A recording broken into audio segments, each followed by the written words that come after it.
bagus untuk pengurus karena apa? Eh, lebih dekat, lebih mengetahui para penasihat-penasihatnya.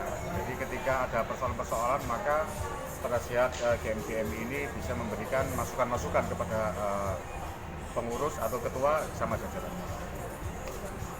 Nama bapak lengkapnya dan jabatan? Ya, nama saya Sudiro Husodo, SHI, SH, MHMKM ya. Saya sebagai seorang advokat ya, sebagai seorang lawyer ya yang cukup berpengalaman atau ya apa itu yang melintang apa? Malang melintang. Malang melintang. Mulai tahun 2004 ya kan, kemudian diberangkatkan BNN 2006 sampai 2007 di Sydney, Australia ya, yaitu mempelajari tentang law enforcement pemerintah Australia, kemudian juga penanganan rehabilitasi dari pemerintah Australia, kemudian diadopsi di dalam Undang-Undang 35 tahun 2009 ya. Jadi saya terlibat dalam perumusan Undang-Undang narkotika. Harapan Bapak untuk bergabung di GMDF sebagai penasehat ya Pak ya? Ya, harapannya betul. apa Pak? Harapan saya bahwa penanganan perkara narkotika ini tidak bisa dilakukan oleh satu kelompok tertentu atau apalagi jagakno pemerintah saja ya. Tidak bisa, karena masalah narkotika ini adalah masalah yang sangat kompleks. Kenapa? Yang pertama adalah soal adiksi, kecanduan. Ini adalah pekerjaan yang luar biasa. Di dalam syariat Islam atau hukum Islam itu sendiri, proses pengharaman homer, sesuatu yang adiksi ini adalah 20 tahun baru diharamkan. Lah, pemerintah Indonesia nggak bisa serta-merta langsung membuat undang-undang langsung orang dipenjarakan ya kan, tanpa menyelesaikan adiksinya dulu begitu. Itu satu. Yang kedua, dalam soal supply redaction ya, penegakan hukum ya, ini menurut saya mubadir. Ya kan, kenapa? Ya, karena mereka hanya ditangkepin, dimasukkan penjara. Di penjara sistemnya juga masih apa itu masih apa seperti penggodokan kawah Candera di Muko ya, artinya masuk kucing keluar jadi harimau. Karena apa? Di dalam lapas penjara itu di situ ketemu bandar-bandar besar ya toh, mereka terlatih di situ, ketika keluar menjadi bandar besar lagi gitu ya.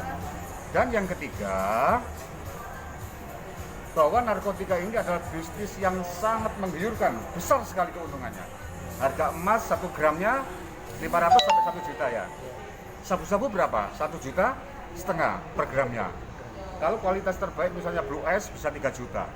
Coba bayangkan kalau kita beli 1 kilo di Malaysia, dalam itu harganya cuma 600 juta. Tapi kalau beli 10 kilo itu harganya cuma 400 juta. Kalau beli di atas 10 kilo harganya cuma bisa 100 juta. Ketika itu sudah masuk ke Indonesia, harganya menjadi 1,5 M. Keuntungannya besar loh. 1 kilo. Nah, 1 kilonya 1,5 M, karena per gramnya 1,5 juta tadi kan begitu kan. Nah, karena ini adalah apa bisnis yang menggiurkan, sehingga saya kira tidak sulit untuk dihilangkan. Judi keuntungan sedikit saja itu sampai sekarang nggak bisa dihilangkan, apalagi peredaran ya. Sekarang ada banyak profesi-profesi baru.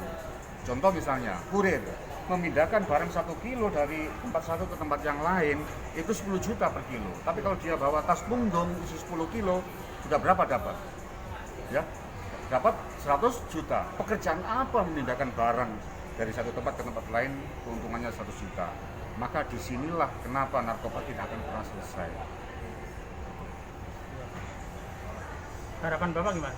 Harapan Bapak? Ya, harapan saya adalah yang pertama, untuk menekan demand reduction atau pengurangan terhadap permintaan, maka pemerintah harus serius. Sekali lagi, saya katakan harus serius, jangan hanya terbitnya banyak regulasi. Undang-undang telah banyak, peraturan pemerintah banyak, surat edaran kejaksaan, Mahkamah Agung, Perkapolri banyak dikeluarkan tentang penempatan rehabilitasi, tapi tidak pernah terimplementasi dengan baik. Ya, itu satu. Yang kedua, ya kan, dalam konteks hak asasi manusia itu ada yang disebut dengan to respect, to protect, to fulfill. Di samping regulasinya harus dibuat jelas, ya toh, tapi to fulfill, pemerintah harus membangun panti rehabilitasi setiap kota kabupaten. Supaya apa? Adiksi harus diselesaikan dulu, ya kan, diimbangi dengan law enforcement. Jangan sampai law enforcement dulu, ya kan, rehabnya tidak, maka yang terjadi adalah penumpukan napi-napi narkoba di dalam lapas rutan. Sekarang saja Menteri Kumham, Dirjen Pas Pak Reinhardt mengatakan bahwa separuh lapas di Indonesia ini separuhnya adalah dihuni oleh pecandu narkoba. Dan itu masih kasus narkoba ini. Belum lagi termasuk kasus kriminal yang dia pecandu narkoba. Oleh karena itu, apalagi kota besar itu 80% itu adalah penghuni adalah pecandu narkoba. Oleh karena itulah, karena di lapas rutan itu banyak pecandu narkoba, maka terjadilah teori ekonomi supply and demand. Demandnya banyak, maka supply-nya lancar di sana. Jadi adiksi harus diselesaikan dulu dengan cara to fulfill, menyediakan panti rehabilitasi setiap kabupaten kota.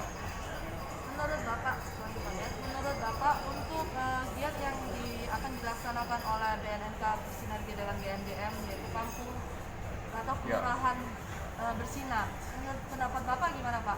Ya, itu salah satu bentuk daripada upaya demand reduction, ya, mengurangi permintaan. Karena pencegahan melalui kegiatan prevention pencegahan melalui ceramah-ceramah, sosialisasi itu adalah jangan sampai orang yang tidak pernah kenal narkoba masuk ke narkoba.